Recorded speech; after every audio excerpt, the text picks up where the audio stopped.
C'était des images aériennes de New York ensoleillées il y a quelques jours. Aujourd'hui, New York disparaît dans la grisaille. Et les New-Yorkais se plaignent d'un temps de pluie et de brume plutôt rare à la fin d'un mois de mai. Bonjour, il est 14h04. Le journal d'Antenne 2 est donc réalisé en direct de la terrasse des Nations Unies, dans l'un des 4 immeubles dont l'architecture s'inspire de Le Corbusier et Niemeyer, dans la tour que vous venez de voir de 39 étages. L'émission va se dérouler au milieu des bruits et des mouvements de touristes et des cris des écoliers qui visitent très nombreux ces bâtiments. Il a fallu, depuis la construction de ce building de Manhattan au bord de l'East River, l'agrandir régulièrement. Il était prévu pour 57 États, ils sont aujourd'hui 149. Les Nations Unies viennent d'ouvrir un débat de 5 semaines sur le désarmement, organisé à l'initiative du Tiers-Monde avec le soutien des Européens et en particulier des Français. La réunion ici de ces États a un caractère historique. Jamais la détente, la question de la paix ou de la guerre nucléaire ou conventionnelle n'a été posée à travers le désarmement à ce niveau de responsabilité et en ces termes, bien que personne n'entretienne l'illusion d'une prochaine désescalade militaire d'un monde surarmé.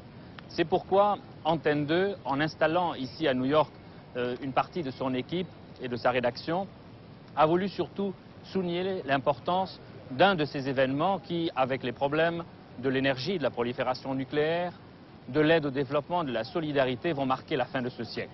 Et puis, il y a le retour de la France aux Nations Unies, avec une nouvelle politique de désarmement. Elle se réconcilie avec une organisation internationale quelque peu boudée pendant près de 20 ans. Elle veut en faire le forum de tous les pays. Elle occupe à nouveau sa chaise restée longtemps vide. Le symbole de ce retour, c'est la présence de Valéry Giscard d'Estaing à la tribune des Nations Unies, le premier président français à s'adresser ainsi à cette Assemblée. Il a présenté toute une série de propositions plutôt bien accueillies que nous allons examiner dans le courant de ce journal, en y ajoutant les critiques du socialiste Jean-Pierre Cot, qui fait partie de la délégation française. Jean-Pierre Cot trouve que chacun décidément prêche trop pour autrui sans donner l'exemple. La France enverra, en tout cas dès demain, le président Giscard d'Estaing l'a dit, des invitations pour que se réunisse une conférence européenne sur le désarmement de l'Atlantique à l'Oural. C'est presque pour le moment un miracle, il ne pleut pas, parfois apparaît un rayon de soleil. De l'autre côté de cette esplanade, au bord de l'East River, Patrick Poivre d'Arvor pour le journal.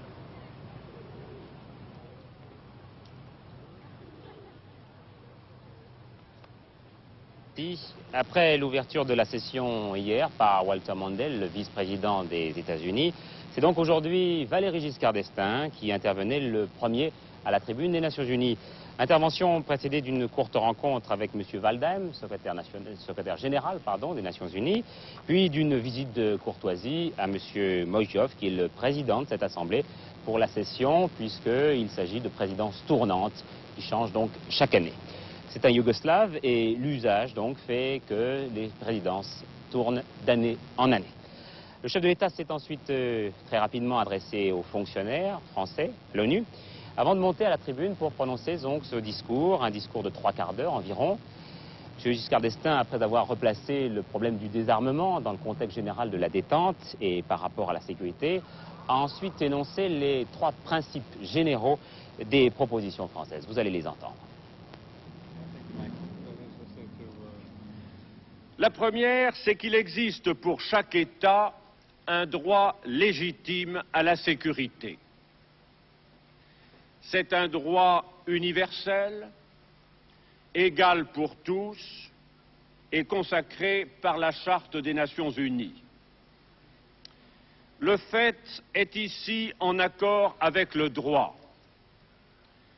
Aucun État représenté dans cette salle, qu'il soit faible ou puissant, qu'il soit riche ou démuni, n'est disposé à abandonner la responsabilité de sa sécurité élémentaire. Si le principe de ce droit à la sécurité n'est pas contestable, il faut en tirer la conséquence pratique qui s'impose pour le désarmement. Dans le monde tel qu'il est, le désarmement ne peut pas se fixer comme objectif immédiat de parvenir à un niveau zéro désarmement dans le monde. Ce n'est pas rendre service à la cause du désarmement et de la paix que de proposer d'atteindre dans une première phase le désarmement intégral. La deuxième idée est que le désarmement n'est pas le monopole de quelques-uns, mais doit devenir l'affaire de tous. La réunion de cette session spéciale en est une démonstration visible, mais momentanée. Il faut faire en sorte que cette constatation inspire désormais l'ensemble des débats sur le désarmement. Certes, les responsabilités des superpuissances, dont les dépenses d'armement représentent à elles seules les 2/3 des dépenses mondiales, ne peuvent pas être ignorées ou contestées. Il faut maintenant mettre tous les États en mesure de participer à une œuvre d'intérêt commun. La troisième idée est que l'approche du désarmement doit tenir compte des situations régionales. En effet, dans un monde aussi divers qu'il l'est aujourd'hui, vouloir imposer à tous les États des principes identiques serait contredire la réalité et se condamner à l'inefficacité. Voilà, donc vous avez entendu la troisième idée du chef de l'État. L'approche du désarmement doit tenir compte des situations régionales. Voilà pour les principes. Venaient ensuite les propositions concrètes. Et Valéry Giscard d'Estaing a fait part des initiatives françaises en la matière. Nous l'écoutons. Au niveau de la délibération, le principe d'universalité implique qu'une commission particulière de l'Assemblée générale des Nations unies soit chargée de suivre en permanence la question du désarmement avec la participation de tous les États. Au niveau de la réflexion, cela signifie que nous devons disposer à l'échelon de l'organisation d'un instrument de recherche sur le désarmement. Il s'en est déjà créé dans plusieurs pays, notamment en Suède, et certains d'entre eux jouissent d'une autorité reconnue. Mais quel service pourrait rendre un organisme du même genre s'il était placé auprès des Nations unies, qui lui apporterait leur appui matériel, tout en respectant sa nécessaire indépendance intellectuelle? Il nous semble opportun que la communauté internationale puisse disposer des moyens de contrôle qu'offrent les satellites. C'est pourquoi la France propose que soit étudiée la création d'une agence de satellites de contrôle. Voilà donc l'essentiel d'un discours que vous avez déjà pu suivre en direct sur cette chaîne à partir de 16h45, heure de Paris cette fois. Valéry Giscard d'Estaing avait déjà adopté les grandes lignes de ses propositions au Conseil des ministres en janvier, puis avait soumis tout cela dans un mémorandum au comité préparatoire donc de la session qui se déroule en ce moment à l'ONU, session qui va durer 5 semaines, je vous le rappelle. Alors avec vous, Georges Bortoli, résumons l'essentiel de ces propositions. Moi, il y a une chose qui me frappe, c'est l'importance d'un dispositif des Nations Unies. Puisque c'est les Nations Unies qui devraient superviser une chose qui est très importante dans ce dispositif, c'est la nouvelle convention. Alors que, actuellement, il n'y a pas.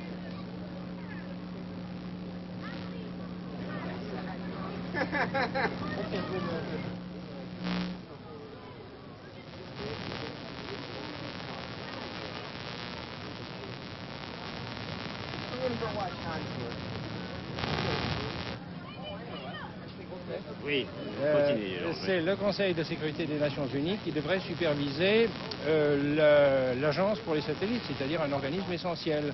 Donc vous voyez, les Nations Unies sont appelées à jouer une part très très active dans ce dispositif. L'agence pour les satellites, il faut expliquer un petit peu la part prépondérante des satellites dans les prochaines années. Oui, écoutez, ça, je crois qu'on est au cœur de la dialectique de la méfiance ou de la confiance, si vous voulez. Pour avoir un peu confiance, c'est-à-dire pour s'armer un peu moins, il faut savoir ce qui se passe chez les autres. Or, seuls les satellites d'observation, bien sûr, permettent de savoir ce qui se passe sur le plan militaire. Et ils permettent de tout savoir, pratiquement, puisque quand, disons, des troupes de Cuba quittent Cuba pour aller en Afrique, les Américains le savent. Bon, quand les Américains déplaçaient des troupes pour aller au Vietnam, les Soviétiques le savaient. Par les satellites, on sait tout. Seulement, il n'y a que les Américains et les Soviétiques qui savent quelque chose. Maintenant, il s'agit que cet accès aux satellites soit ouvert à tout le monde. C'est ce que veut la France. Et d'ailleurs, elle est prête à mettre à la disposition de tous les pays ses propres satellites qu'elle commence à construire, des satellites de communication qui peuvent devenir prochainement des satellites d'observation militaire. Bien, voilà donc pour l'essentiel des propositions du président de la République. Valéry Giscard d'Estaing, nous vous l'avons dit, n'est pas venu seul à New York. Il est entouré d'une délégation d'une vingtaine de personnes, parmi lesquelles 9 parlementaires. Pierre-Christian Tétinger, c'est-à-dire l'homme du désarmement, l'homme qui a préparé le dossier depuis longs mois. Roger Chinot, qui est le député giscardien de Paris. Maurice Arex, qui est le maire giscardien, lui aussi, de Toulon. Il y a 3 gaullistes dans cette délégation. Maurice Schumann, l'ancien ministre des Affaires étrangères. Roland Ningester, le vice-président de l'Assemblée nationale. Et puis Pierre-Bernard Coustet, qui est le député gaulliste donc du Rhône. Avec lui aussi Pierre-Bernard Raymond, un ancien ministre centriste, ancien secrétaire d'État. Et puis Henri Caillavet, un sénateur qui, vous le savez, se tient à la lisière de la majorité et de l'opposition. Et puis enfin pour l'opposition, seul représentant, puisque les communistes n'ont pas souhaité se rendre à New York, Jean-Pierre Cotte, député de la Savoie, député socialiste. Vous paraissez déçu un petit peu par ce discours du président de la République. Oui, je suis déçu, pas tellement par le discours, qui était un bon exercice formel et académique, et qui a reçu un succès d'estime bien mérité. Il aurait reçu le même succès à l'Académie française, que par le fond des propositions. En effet, je suis très déçu par le fait que la France avait un rôle important à jouer et qu'elle n'a pas joué. En fin de compte, nous continuons toujours à prêcher pour autrui. Par exemple, l'agence des satellites est une affaire qui, malheureusement, ne nous concerne pas, puisque ces satellites, ce sont des satellites américains et soviétiques. Alors on leur dit, mettez-les à la disposition de la communauté internationale. En revanche, pour la France, nous refusons continuellement et systématiquement de prendre les quelques mesures, et notamment cette cessation des essais nucléaires, qui rendrait notre position plus crédible. Est-ce que tout compte fait, quand même, vous pensez que le dialogue que le président a eu avec différents parlementaires avant de partir a été positif ? Ce dialogue a été positif, sans doute, ça a permis une certaine information, mais je constate que lorsque les affaires sont générales, comme pour le désarmement, il y a dialogue, mais en revanche, quand il y a un problème sérieux de politique étrangère en période de crise, comme pour le Zaïre, à ce moment-là, on ne consulte plus l'opposition et on fait le blackout total. Est-ce que vous regrettez l'absence des communistes ici? Je regrette vivement l'absence des communistes ici, parce que je crois que les communistes avaient leur place dans la délégation française, et aussi parce que je pense qu'ils sont attachés à la cause du désarmement et que c'est tout de même une importante conférence mondiale sur le désarmement. Merci Jean-Pierre Cotte. J'ajoute aussi que, outre ces parlementaires, il y avait Jules Mock, qui est un ancien ministre de la 4e République, qui a aujourd'hui 85 ans et qui en est à sa 62e traversée de l'Atlantique, traversée de loin la plus rapide, puisqu'il est venu en Concorde avec le président, et dont il est d'ailleurs l'invité personnel. La raison est qu'il a toujours beaucoup œuvré pour le désarmement. Valéry Giscard d'Estaing lui a d'ailleurs rendu tout à l'heure hommage en citant, je cite, sa compétence ardente. Puis tout de suite après ce discours, un discours qui a été suivi par celui du représentant mexicain, puis par le soviétique Gromyko et enfin par le Canadien Trudeau, eh bien le président français a bien voulu nous accorder un entretien que je vous invite à suivre avec nous. C'est bon, hein? Des Nations Unies tout de suite après le discours du président de la République. Monsieur le Président, la France revient donc aux Nations Unies avec éclat à travers vous. À quoi cela répond-il et pourquoi aujourd'hui? Non, il ne faut pas dire que la France revient aux Nations Unies. La France est un pays fondateur des Nations Unies et qui a toujours fait partie de l'organisation. Elle joue d'ailleurs un rôle très important puisqu'elle est, comme vous le savez, membre permanent du Conseil de sécurité. Le fait nouveau, c'est que jusqu'à présent, aucun président de la République française n'était en effet venu participer en séance publique aux travaux des Nations Unies. Et je l'ai fait à l'occasion du sujet du désarmement, qui est en effet un sujet par nature à dimension mondiale, et où je voulais que la France expose devant la communauté internationale ses propositions. Nous avons présenté dans le journal vos propositions. Dans le meilleur des cas, qu'est-ce que vous en attendez?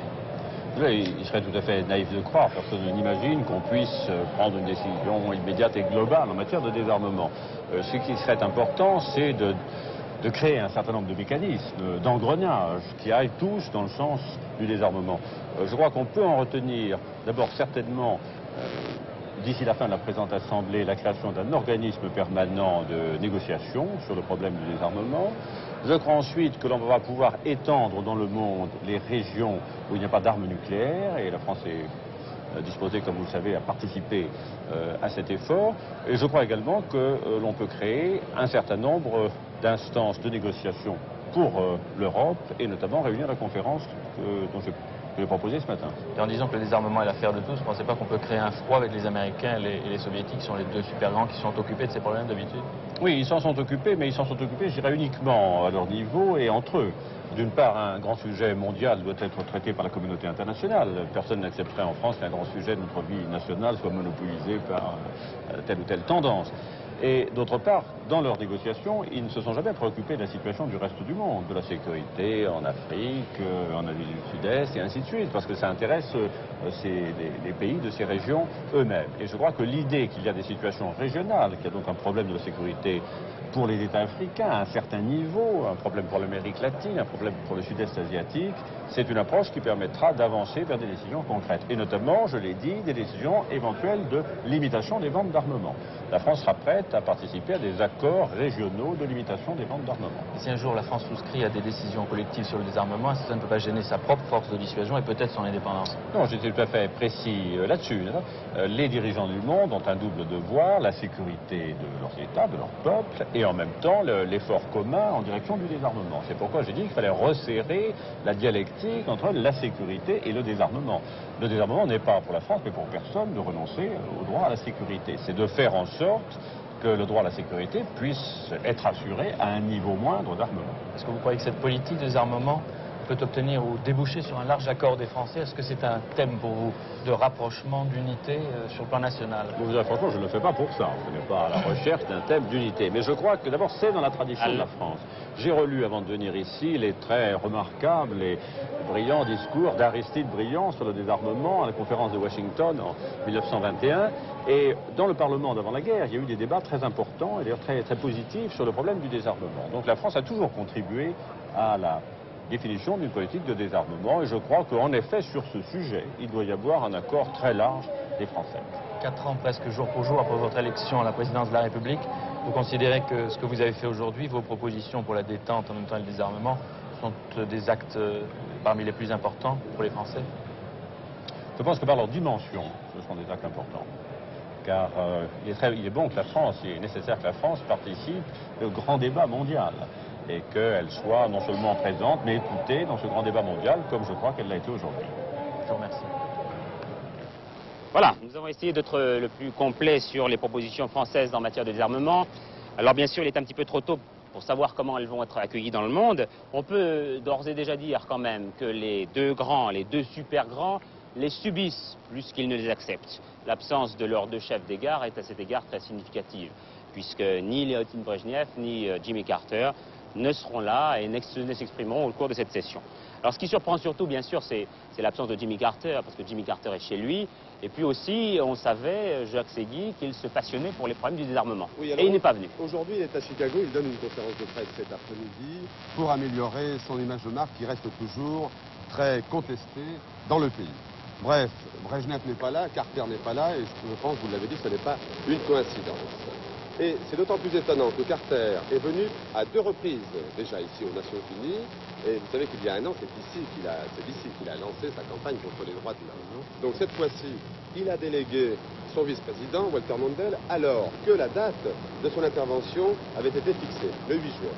Question, est-ce que ce serait le signe d'un flottement dans l'administration Carter concernant notamment les problèmes nucléaires? Est-ce que ça ne voudrait pas dire aussi qu'il est quelque peu froissé par les propositions françaises qui jettent un petit peu du jeu dans les lignes? Dans l'administration américaine, personne ne le dit, mais tout le monde sait que les Américains pour l'instant sont sceptiques, et puis d'abord que ça les gêne surtout, parce que vous savez qu'ils sont en train de négocier les SALT II, c'est-à-dire la limitation des armements stratégiques. Et on dit que cela pourrait se faire, du moins dans le courant de cet été. Et somme toute, jusqu'alors, les deux super grands n'étaient pas trop mécontents d'être tout seuls dans leur coin et de pouvoir organiser le désarmement. Voilà, de se partager les rôles et de ne pas avoir d'autres personnes en France. Un point aussi qu'il faut noter, c'est que les Américains, en revanche, se félicitent du retour de la France à la tribune de l'Assemblée générale, parce qu'elle rompt avec l'orthodoxie gaulliste. Et puis, alors, petit point également à noter, c'est que les Américains disent, eh bien oui, les Français, vraiment, sont toujours des gens qui veulent donner l'exemple. À un certain moment, De Gaulle, lui, boudait, il ne voulait pas venir. Cette fois-ci, Giscard vient, et c'est lui qui décide du programme. Bien, alors voilà, je crois, tout ce que nous pouvions dire aujourd'hui en matière de désarmement, tout cela sur fond d'East River, sur fond de police, de voitures de sirène que vous avez pu entendre, mais c'est ainsi que nous sommes, et je crois que cela nous permet de mieux connaître un petit peu ce que représentent donc aujourd'hui les États-Unis et New York. Alors je vous propose maintenant un aller-retour avec vous, Patrick Lecoq, pour essayer de voir un petit peu ce qui se passe en France et puis aussi dans le reste de l'étranger. Merci Patrick, retour en effet en France après cette première partie de notre journal qui nous était présenté en direct de New York par satellite, ce qui explique les quelques imperfections techniques et surtout sonores que vous avez pu constater et remarquer, des imperfections qui, je l'espère, s'effaceront avant la fin de ce journal. Nous retrouverons en effet Patrick Poivre d'Arvor et Jean-Pierre Elkabbach dans quelques minutes et là nous parlerons plus généralement des États-Unis. Mais en dehors de ce qui s'est passé aujourd'hui à l'ONU, pour les Français, l'information la plus importante nous vient encore aujourd'hui du Zaïre. Le 2e régiment étranger de parachutistes quitte Kolwezi. Le ministère français de la Défense l'a indiqué ce matin. Les légionnaires vont se rendre à Lubumbashi, première escale sur la route qui les reconduira vers la Corse. Patrick Clement, vous étiez notre envoyé spécial au Zaïre durant tous ces événements. Vous êtes rentré cet après-midi, alors avec vous, si vous voulez bien, nous allons faire le point de la situation. Et je crois que les Français ce soir voudraient vous poser 3 questions. Quelle était la fonction du 2e rep à Kolwezi? Quel rôle vont-ils jouer dans les jours qui viennent à Lubumbashi? Et surtout, est-ce que l'armée zaïroise va pouvoir tenir le coup à Kolwezi? Alors, première question. Quel est le rôle actuellement des soldats du 2e rep, des légionnaires du 2e rep, alors qu'il n'y a plus d'Européens à Kolwezi?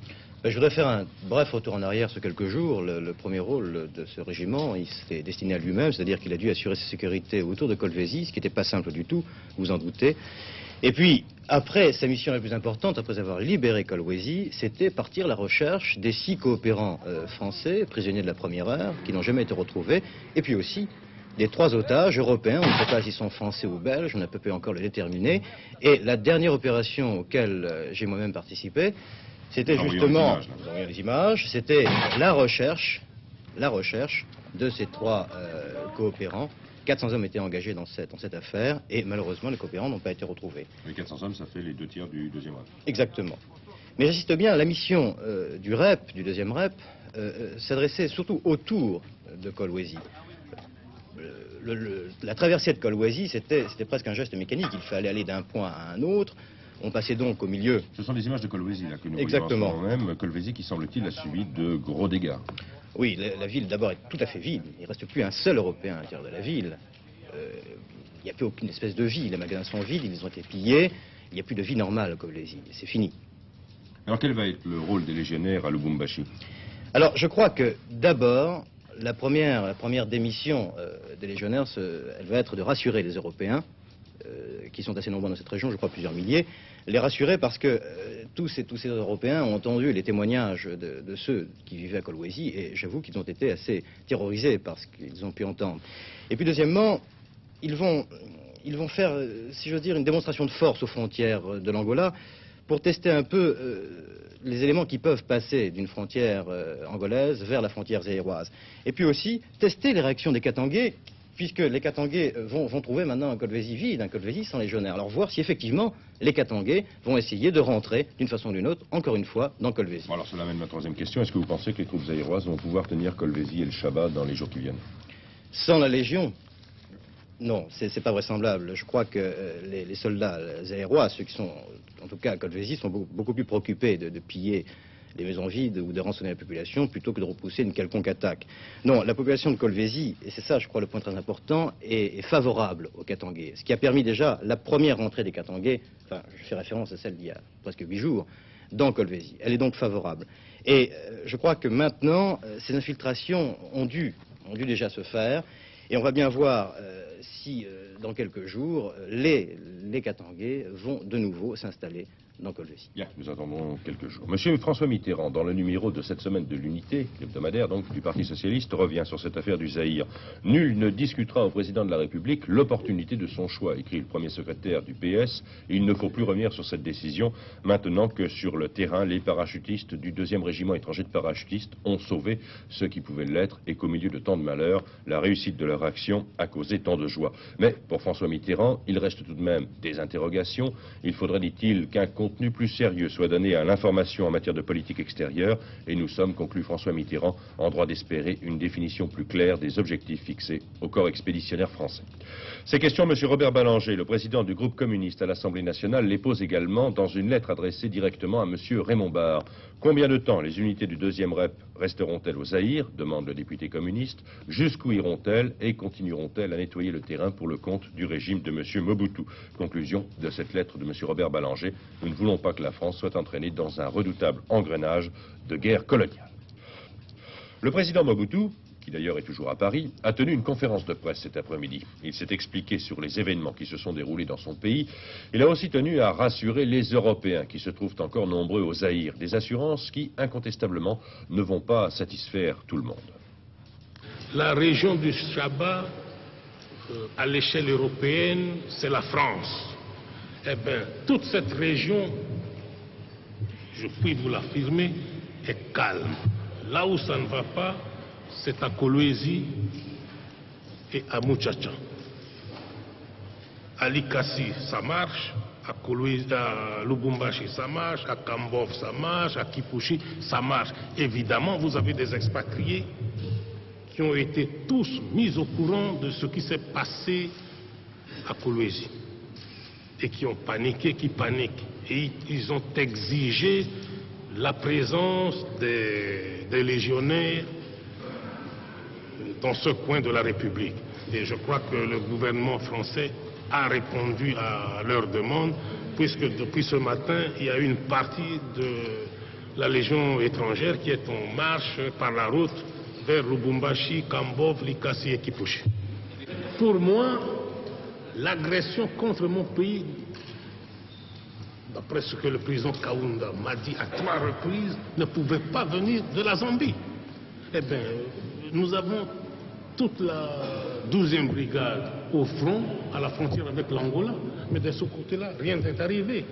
Côté 14e brigade avec Kolwezi, rien ne pouvait arriver non plus. Or que ces gens s'infiltraient comme des paysans. Et lorsque nous avons commencé à douter de quelque chose, mais les avions de reconnaissance passaient et repassaient, mais on ne voyait que des paisibles gens, tout ça. Poser même des questions aux réfugiés. Ils sont entrés comment? Ils étaient pieds nus, armés jusqu'aux dents pour faire ce qu'ils ont fait. C'est ça le travail. Pieds nus et armés jusqu'aux dents. L'économie. Rien n'est encore réglé dans l'affaire Boussac. Après la décision du tribunal de commerce de suspendre les poursuites des créanciers, une personnalité, M. Jacques Pesson, a été désigné. Il devra présenter un plan de redressement. Ce ne sera jamais que le 5e en 6 ans. Ce matin, 2 usines du groupe Boussac ont annoncé une mise en chômage technique. L'approvisionnement en coton a en effet été suspendu dans ces usines par les fournisseurs qui ne savent pas très bien s'ils pourront se faire payer un jour. La politique. M. Jacques Chirac a reçu aujourd'hui à déjeuner à l'hôtel de ville de Paris les membres d'une délégation du Parlement européen. Cette délégation a été conduite par M. Colombo, qui est membre de la démocratie chrétienne italienne. Je suis convaincu, a dit M. Chirac, de la nécessité de construire l'Europe, car si l'Europe ne peut naître, nous ne réussirons pas à en préserver les libertés. Le sport, l'équipe de France de football est arrivée hier en Argentine, hier soir. À Buenos Aires, les joueurs, attendus par près d'une centaine de journalistes, se sont rendus aussitôt dans leur lieu de résidence. À quelques kilomètres, ils n'ont guère fait de déclaration. Pour eux maintenant, place au sport, place au football et au ballon. Voyage sans problème pour les sélectionnés français. L'escale la plus mouvementée a été Dakar, où les Sénégalais ont voulu à tout prix voir et toucher les joueurs tricolores. De Rio, terme de la 2e escale, à Buenos Aires, le Concorde était entièrement réservé à l'équipe de France, un Concorde qui atterrissait dans la capitale argentine pour la première fois. Les Français sont donc désormais à pied d'œuvre. Et toujours en football, un match amical opposait hier soir à Wembley l'Angleterre à la Hongrie. La Hongrie qui, vous le savez, fait partie, avec l'Italie et l'Argentine, du groupe de la France pour le mondial. Eh bien, les Anglais ont écrasé les Hongrois 4-1. C'est encourageant, bien sûr, pour les joueurs français, mais c'est surtout sur les gazons argentins qu'on jugera vraiment l'équipe de Hongrie. Le moins que l'on puisse dire, c'est que les joueurs hongrois à droite sur votre écran doivent aujourd'hui regretter d'être tombés dans le guet-apens de Wembley à quelques jours du début de la Coupe du Monde. 10e minute, c'est le premier but anglais par Barnes. 22 minutes plus tard, les joueurs anglais bénéficient d'un penalty et Neil marque le deuxième but. 36e minute, à la suite d'un coup franc et d'une remise, Francis reprend de la tête et porte la marque à 3-0 pour son équipe. Les Hongrois réduisent pourtant le score à la 63e minute. Un ballon mal dégagé par la défense, un centre et Nagy, seul à 10 mètres du but anglais, trompe le gardien. Enfin, à la 80e minute, à la suite de cette touche, Curry des 20 mètres reprend le ballon et marque le 4e but anglais. 4-1, score final, mais que les joueurs français ne se réjouissent pas trop tôt. Les Hongrois seront sûrement bien meilleurs au cours du mondial.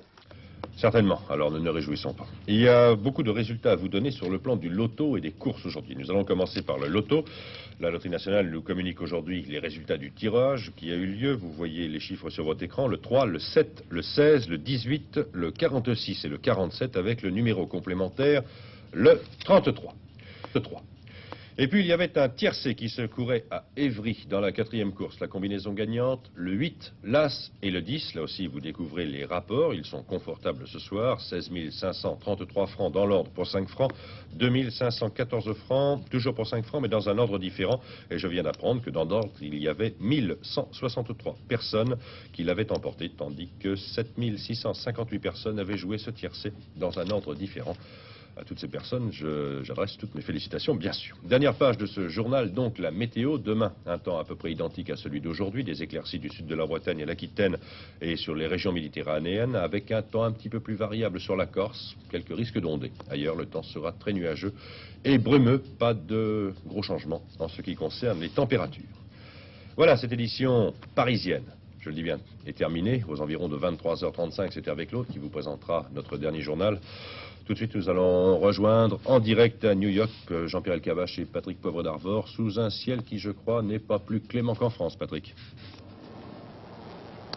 Eh bien, ici, le temps n'est pas très beau. Le soleil et le crachin ne cessent de jouer à cache-cache. Pour l'instant, c'est le soleil, tant mieux. Et c'est pour ça, d'ailleurs, que nous avons eu des petits problèmes de son tout à l'heure. Mais nos techniciens de la CBS, je crois, ont réglé tous ces problèmes. Alors, il paraît que c'est le seul endroit, d'ailleurs, des États-Unis où il pleuve. Et en général, mai est un des mois les plus agréables ici à New York. La météo, vous savez, a une très grande importance dans les programmes télévisés américains. Chaque chaîne a au moins 2 présentateurs, l'un pour l'ensemble des nouvelles, si vous voulez, le Poivre d'Arvor local, et puis l'autre pour la météo. Mais peut-être nous y reviendrons, car en France, je crois que c'est une initiative à retenir. Puisque je vous parle de l'information télévisée ici, je vous propose très rapidement de revoir avec Claude Carret un petit digest des informations qui ont passionné les Américains ce matin. Toutes les chaînes ont en effet ici des programmes ininterrompus et très complets le matin à partir de 6 h. Voici un échantillon sélectionné par Claude Carret. Le ministre belge Tindemans rencontre le président Mobutu. Les Américains s'inquiètent du rôle joué par les Cubains et les Soviétiques dans cette partie pro-occidentale de l'Afrique.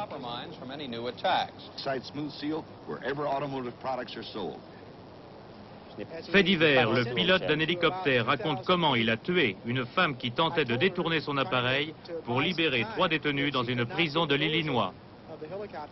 J'aimerais avoir un retour, Michel. D'après un sondage de la chaîne ABC, l'ancien président...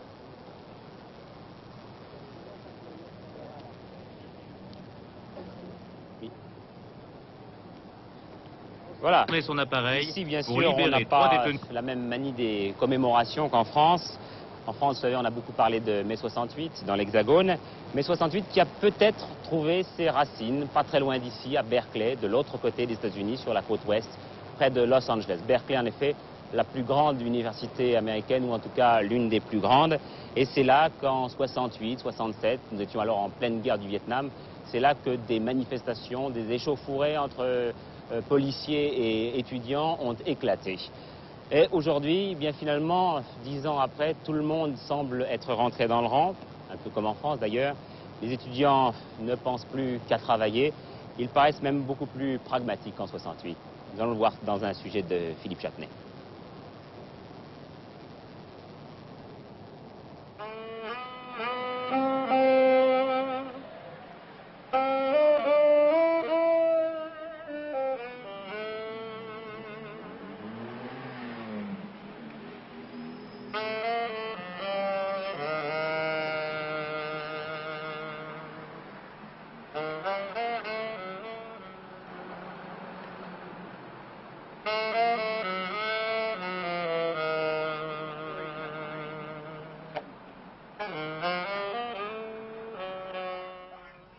L'université de Berkeley, un symbole de l'éducation supérieure à l'américaine. Il y a plus de 29 000 étudiants ici, et pourtant Berkeley n'est qu'un des campus de l'université de l'État de Californie. Berkeley est célèbre aussi pour son ambiance très relaxe, d'étudiants souvent en short qui travaillent, ou se reposent, ou militent. Il y a 10 ans, c'est de Berkeley qu'est parti le grand soulèvement des étudiants contre la guerre du Vietnam, contre les abus de la société de consommation, contre tout le système américain. Le 16, le 18, le 46 et le 47 avec le numéro complémentaire, le 33. Et puis il y avait un tiercé qui se courait à Évry dans la 4e course. La combinaison gagnante, le 8, l'As et le 10. Là aussi vous découvrez les rapports, ils sont confortables ce soir. 16 533 francs dans l'ordre pour 5 francs, 2 514 francs, toujours pour 5 francs mais dans un ordre différent. Et je viens d'apprendre que dans l'ordre il y avait 1163 personnes qui l'avaient emporté, tandis que 7 658 personnes avaient joué ce tiercé dans un ordre différent. À toutes ces personnes, j'adresse toutes mes félicitations, bien sûr. Dernière page de ce journal, donc la météo. Demain, un temps à peu près identique à celui d'aujourd'hui, des éclaircies du sud de la Bretagne et l'Aquitaine et sur les régions méditerranéennes, avec un temps un petit peu plus variable sur la Corse, quelques risques d'ondées. Ailleurs, le temps sera très nuageux et brumeux, pas de gros changements en ce qui concerne les températures. Voilà, cette édition parisienne, je le dis bien, est terminée. Aux environs de 23h35, c'est Hervé Claude qui vous présentera notre dernier journal. Tout de suite, nous allons rejoindre en direct à New York Jean-Pierre Elkabbach et Patrick Poivre d'Arvor sous un ciel qui, je crois, n'est pas plus clément qu'en France, Patrick. Eh bien, ici, le temps n'est pas très beau. Le soleil et le crachin ne cessent de jouer à cache-cache. Pour l'instant, c'est le soleil, tant mieux. Et c'est pour ça, d'ailleurs, que nous avons eu des petits problèmes de son tout à l'heure. Mais nos techniciens de la CBS, je crois, ont réglé tous ces problèmes. Alors, il paraît que c'est le seul endroit, d'ailleurs, des États-Unis où il pleuve. Et en général, mai est un des mois les plus agréables ici à New York. La météo, vous savez, a une très grande importance dans les programmes télévisés américains. Chaque chaîne a au moins 2 présentateurs, l'un pour l'ensemble des nouvelles, si vous voulez, le Poivre d'Arvor local, et puis l'autre pour la météo. Mais peut-être nous y reviendrons, car en France, je crois que c'est une initiative à retenir. Puisque je vous parle de l'information télévisée ici, je vous propose très rapidement de revoir avec Claude Carret un petit digest des informations qui ont passionné les Américains ce matin. Toutes les chaînes ont en effet ici des programmes ininterrompus et très complets le matin à partir de 6 h. Voici un échantillon sélectionné par Claude Carret. Le ministre belge Tindemans rencontre le président Mobutu. Les Américains s'inquiètent du rôle joué par les Cubains et les Soviétiques dans cette partie pro-occidentale de l'Afrique.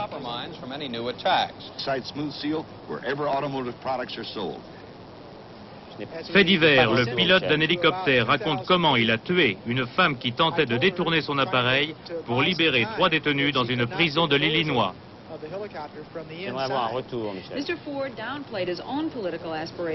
D'après un sondage de la chaîne ABC, l'ancien président...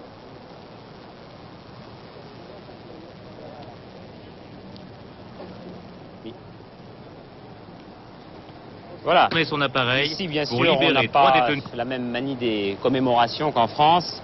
En France, vous savez, on a beaucoup parlé de mai 68 dans l'Hexagone. Mai 68 qui a peut-être trouvé ses racines pas très loin d'ici, à Berkeley, de l'autre côté des États-Unis, sur la côte ouest, près de Los Angeles. Berkeley, en effet, la plus grande université américaine, ou en tout cas l'une des plus grandes. Et c'est là qu'en 68, 67, nous étions alors en pleine guerre du Vietnam, c'est là que des manifestations, des échauffourées entre policiers et étudiants ont éclaté. Et aujourd'hui, bien finalement, 10 ans après, tout le monde semble être rentré dans le rang, un peu comme en France d'ailleurs. Les étudiants ne pensent plus qu'à travailler. Ils paraissent même beaucoup plus pragmatiques qu'en 68. Nous allons le voir dans un sujet de Philippe Châtenay.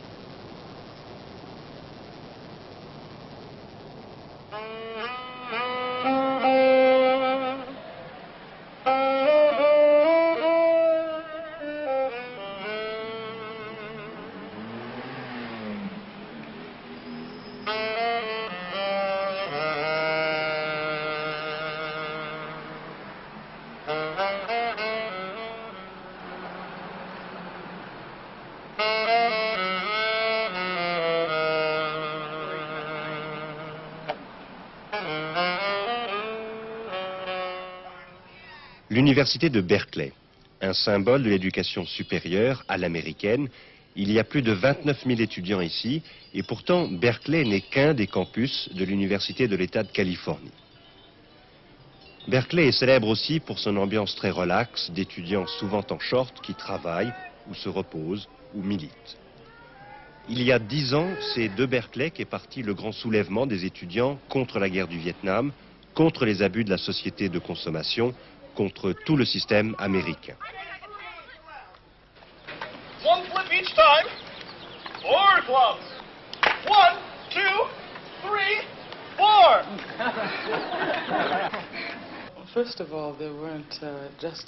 D'abord, ce n'était pas un petit groupe de gens. Il y en avait beaucoup. Je voulais changer ce pays à cause de la misère, du racisme, du sexisme. Mais fondamentalement, je crois que les choses n'ont pas changé.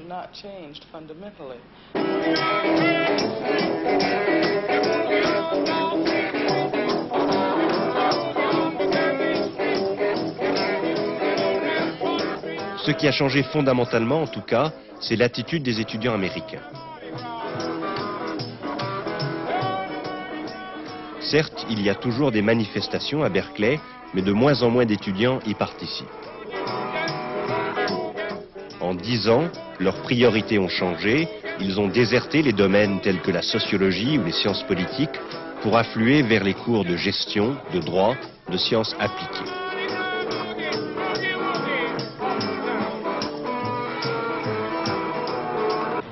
Il y a 10 ans, ici, sur ce campus, il y avait des manifestations contre la guerre du Vietnam, contre la société américaine. Est-ce qu'on peut imaginer qu'il y ait aujourd'hui des manifestations? Pas dans le même, le même grandeur, le même seriousness. Pas le même sérieux. Le même sérieux. La même intensité. Oui, oui. Oui. Pourquoi? Parce que nous n'avons pas la guerre de vietnamienne. Mais est-ce que vous pensez que vous êtes très différent des étudiants de Berkeley d'il y a 10 ans? Oui. Oui. Sans aucun doute. Oui, oui, d'accord. Les étudiants sont vraiment conscients de leur avenir et du désir de leurs parents, par exemple, de trouver un emploi. Et la plupart des étudiants vont à l'université pour trouver un métier. Ils savent qu'avec le diplôme, ils vont vers un métier. Et ils ont une certaine agressivité. Ils savent que ça s'applique au monde extérieur. Et c'est pour ça peut-être que cet aspect érudition dont j'ai parlé, sur lequel on insiste moins.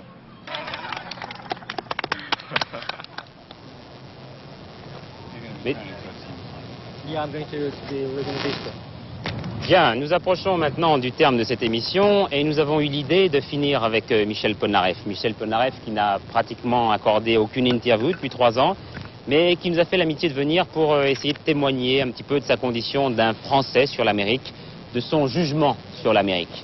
Vous y vivez en effet depuis 5 ans. Alors, quelle est votre première impression? Est-ce que c'est peut-être pas ce sentiment de liberté? Longtemps en France, on vous a un peu considéré comme une bête curieuse, un marginal en tout cas, et vous ne faisiez rien pour atténuer ce jugement d'ailleurs. Est-ce qu'ici, il vous semble que l'Amérique est plus permissive à votre égard? D'abord, combien de temps on a pour parler là à peu près? 3-4 minutes, on va prendre le temps des choses. C'est-à-dire que pour décrire l'Amérique en 3-4 minutes, c'est quelque chose de très dur. Pour parler de moi en 3-4 minutes, c'est carrément impossible. Non, parlons de l'Amérique. Je dois dire que l'Amérique est un pays qui effectivement est un pays qui donne beaucoup, qui est un pays qui est grand, qui est un pays dans lequel tout est représenté depuis du meilleur au pire.